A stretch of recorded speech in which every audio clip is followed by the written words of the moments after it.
Topic is Maroons and freedom in Brazil, and we're going to be looking at some of the early establishments of communities for African slaves. By the end, you want to have an understanding of these terms. As documents come up, you want to use the document source sheet, and the themes addressed for this particular class are here. These are two questions that you want to keep in mind as we look at some of the examples here. Now, what they're looking at here are these definitions in a Maroon community. They're arguing here that throughout the African diaspora, that Maroon communities established in the Americas. This consisted of self-emancipated people. Eventually, these people were free. You'll see unity between African American Maroon communities as well as the Native American population. And you'll see some of this also playing a role in Brazil, Latin America. As we look at this particular map of the United States, you see the establishment of some of these areas according to this particular map, as well as the point of slave revolts. Keep in mind, we talked about the Stono Rebellion, the Denmark-Vesey plot. We transition to look at some of the leaders for these Maroon communities. Bayano was represented here, led a Maroon community of war against Spain, and then Queen Nanny, war against the English. So it's all about defense with those particular communities as they are established. Here we're looking at an image from the AP framework with the summary here. I'm not sure if this is going to end up in any assessment, but keep in mind it is one of the required sources for this particular class, as is this one here. And what we're looking at is a Maroon ambush, which is what's going on here. These individuals are waiting,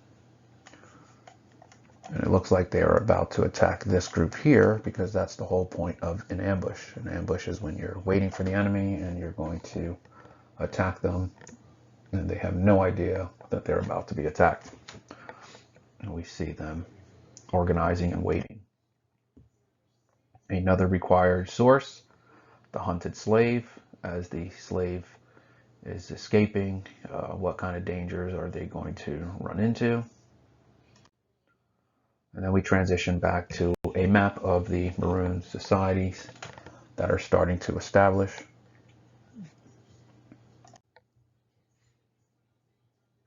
This map here is looking at Brazil and what they're trying to establish as Africans went on that Middle Passage, that they do at some point start to establish some of those communities that they're talking about. These dots don't really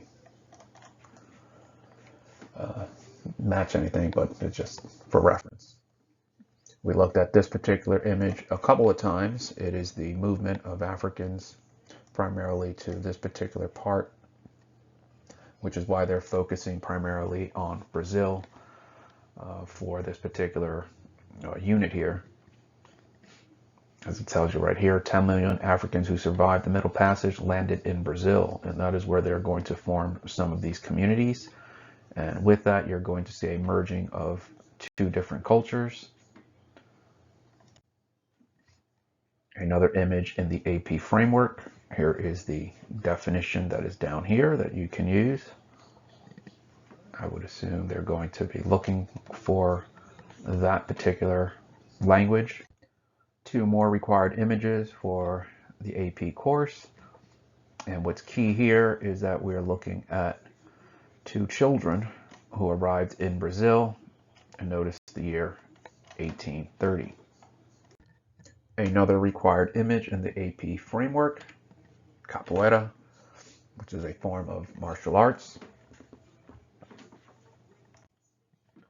And then we transition to the slave population once again, as we're looking at 4 million slaves in the United States, which is then comparing the population for the United States with regard to these states here that are at the bottom. As I mentioned before, the Maroon communities would eventually form some form of alliance with Native American tribes. The Trail of Tears was a mass exodus, which is represented in this photograph of Native Americans. And as it tells you here, some African Americans found refuge among Seminoles in Florida, which is what's going on here. So you're going to see an alliance with Native Americans plus the Maroon communities as they're going to fight in a war against the federal government.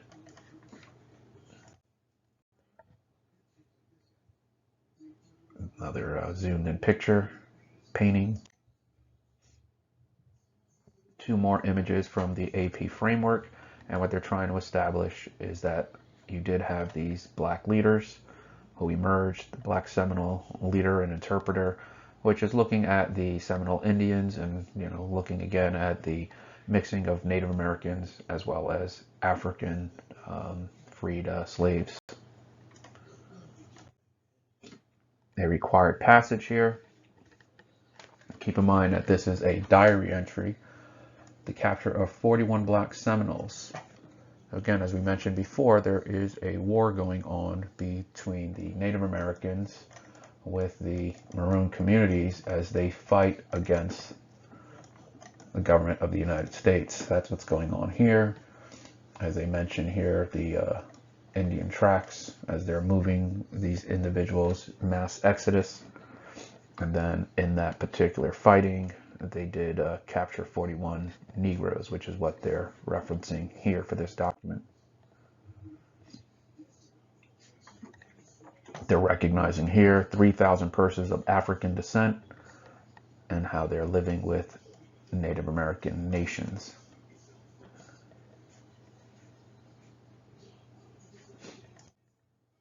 Discussion questions? Keep in mind this could also go back to that map from the middle passage.